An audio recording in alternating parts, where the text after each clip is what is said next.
Hello everyone, I am Advocate Himanshu Bangar, practising at district and session court Jhansi.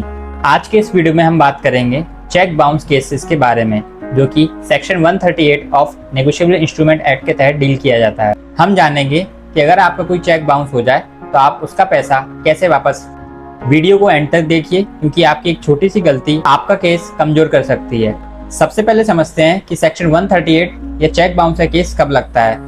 जब आपको कोई व्यक्ति अपनी लीगल डेब्ट चुकाने के लिए कोई चेक देता है और वो चेक बैंक में इनसफिशिएंट फंड या किसी और वजह से डिसऑनर हो जाता है, तो इसे चेक बाउंस कहते हैं। लेकिन ध्यान रहे, ये तभी लगता है जब चेक किसी लायबिलिटी या कर्ज को चुकाने के लिए दिया हो या चेक के अनुसार दी गई हुई वैलिडिटी के अंदर बैंक में लगाया गया हो। अब आते हैं सबसे इम्पोर्टेंट पार्ट पर कि आपको करना क्या है। इसके 3 बड़े स्टेप्स हैं। Step 1, check return memo. जब भी कोई भी चेक बाउंस होता है, बैंक आपको रिटर्न मेमो देता है। इस रिटर्न मेमो की डेट बहुत इंपॉर्टेंट होती है। Step 2, legal notice. Cheque bounce होने की खबर मिलते ही आपको 30 दिनों के अंदर सामने वाली पार्टी को लीगल नोटिस भेजना मैंडेटरी होता है।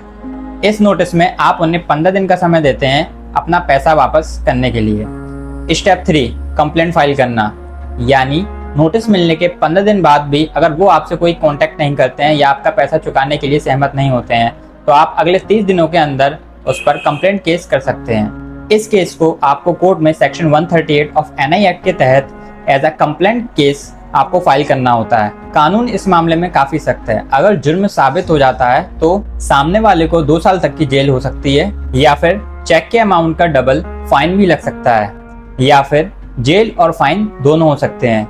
वीडियो को खत्म करने से पहले कुछ जरूरी बातें। लीगल नोटिस हमेशा रजिस्टर्ड पोस्ट से ही भेजें ताकि आपके पास एक प्रूफ हो।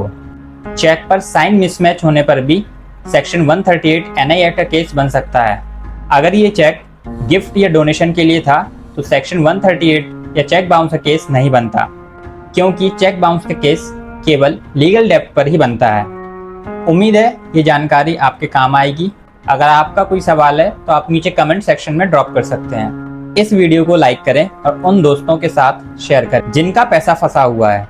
कानून की ऐसी जानकारी के लिए आप मुझे फॉलो जरूर करें। धन्यवाद।